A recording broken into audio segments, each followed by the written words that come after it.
You ever have one of those moments where you're just trying to enjoy your day, and someone decides you are the problem for no real reason? Yeah, this story is one of those, and it still gets under my skin. It was a Sunday, mid-August, hot but not unbearable, and I was doing the one thing I look forward to every weekend, sitting by the pool with a book, some iced hibiscus tea, just trying to exist for an hour without emails, people, or drama. I live in a townhouse complex in Marietta, Georgia. Nice enough place, HOA rules and all, and the pool's shared, nothing fancy, but quiet most of the time. I grabbed my beat-up copy of The Spook Who Sat by the Door, slipped on some flip-flops, and made my way past the usual hedges and no loud music signs. You know the drill. Anyway, I'm sitting near the deep end, completely alone, when I spot a black and white patrol SUV creeping past the gate. At first, I think maybe they are just passing through, but then they stop. Back up. Two officers get out slow, like they already know who they are looking for, and my stomach just sinks. The taller one, hand on his belt, walks up and says, "Afternoon. Mind telling us what you're doing here?"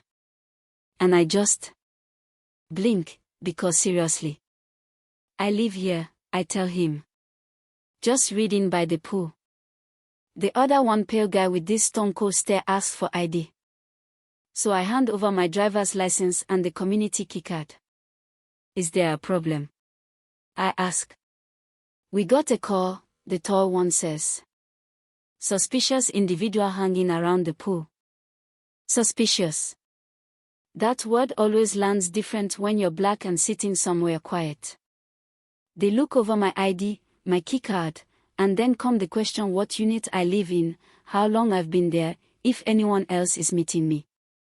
I answer everything, calmly, clearly 412B, moved in back in April, just me here today. One of them mutters something like, "That's not the usual profile we see for that unit," and I swear I had to bite the inside of my cheek not to laugh. Look, I didn't argue. Didn't raise my voice. Didn't make a scene. Because I knew the moment I showed even a little frustration, I'd become exactly the kind of threat they were hoping to find. That's the part folks don't always understand. The tighter you keep it together, the more it burns. Now here's where it flips. From the second-floor balcony of the building across from the pool, my neighbor Tessa, who I mostly know from dog-walking chats and complaints about traffic, steps out and raises her voice. "He lives there." That's Kendrick from 412B. I see him walk his dog every morning. She's filming. Phone out, steady. And the shift in energy is instant. The officers suddenly soften, not apologetic, but definitely backpedaling.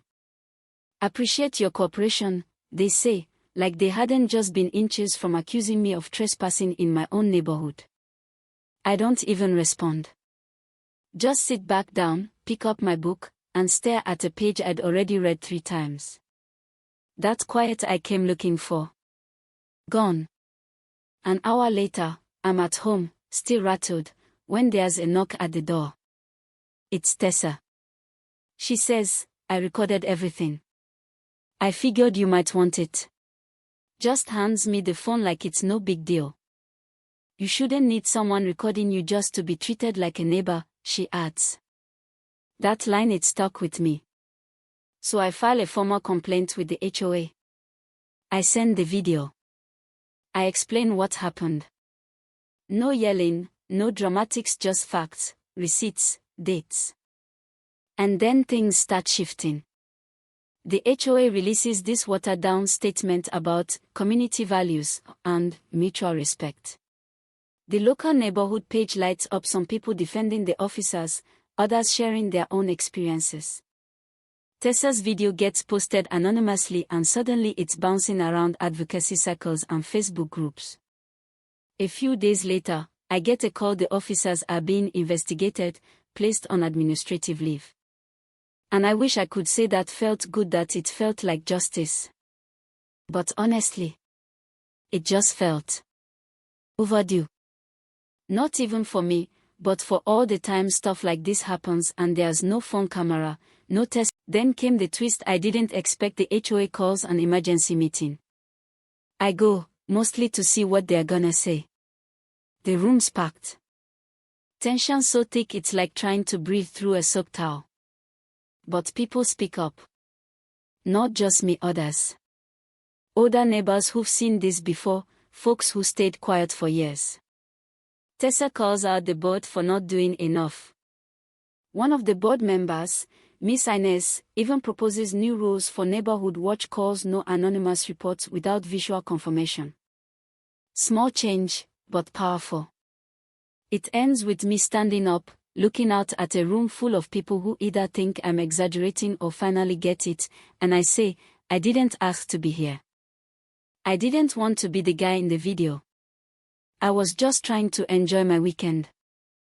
But if you think this is the first time this has happened to me or anyone like me, you're not paying attention. And then I sit back down. No applause. No dramatic music. Just a long silence. But it was a different kind of silence, not the kind that ignores, but the kind that listens. So now I'm asking you, what would you have done in that moment? If it had been you at the pool? Or if you were the one on the balcony? Drop it in the comments. Let's talk about it. Because ignoring it, that's not working anymore.